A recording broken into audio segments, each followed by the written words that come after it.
अस्सलाम वालेकुम गाइस, मुझे आरजे मोहम्मद नईम कहते हैं और आप देख रहे हैं आरजे मोहम्मद नईम ऑफिशियल। आज का थोड़ा सा प्लान चेंज था। आज का वीलॉग का मकसद ये था कि आज भी खाना खाएं, लेकिन आज जो है वो एक डिफरेंट जगह है। तो कराची की मशहूर सौगात जो है जावेद निहारी, आइए आपको लिए चलते हैं और ये दिखाएंगे आपको कि हमने क्या क्या टेस्ट किया। आइए आपको दिखाते हैं और ये भी दिखाते हैं कि नहारी और इसका जो प्रोसेस है, तंदूर किस तरह से लगाए जाते हैं, काउंटर्स किस तरह से होते हैं, ये सारी चीज़ें आज के व्लॉग में शेयर की जाएंगी आपसे।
के होटल में हम मौजूद हैं और यहाँ पे फैमिलीज़ और बाहर से तो असल में मुझे ये तासुर मिला कि बाहर से सारी चीज़ें बंद हैं, लेकिन अंदर आके माहौल एक बिल्कुल अलग है। इसकी झलकियाँ आपको दिखाएंगे कि किस तरह से यहाँ पे डाइनिंग हो रहा है और किस तरह से लोगों को सर्विंग की जा रही है। साथ ही जो है वो किस तरह से रोटियाँ बन रही है, सालन का प्रोसेस किस तरह से है, वेटर्स किस तरह से काम कर रहे हैं, सारी चीज़ें जो है ना वो आपके साथ शेयर करेंगे।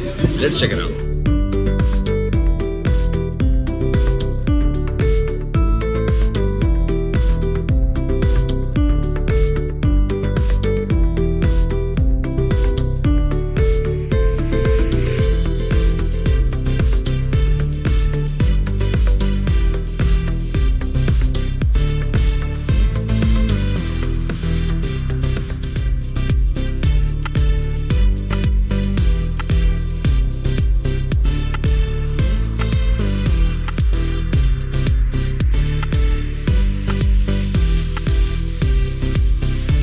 आज का वीलॉग बनाने का मकसद ये था कि आपसे थोड़ी सी खुशी सेलिब्रेट की जाए।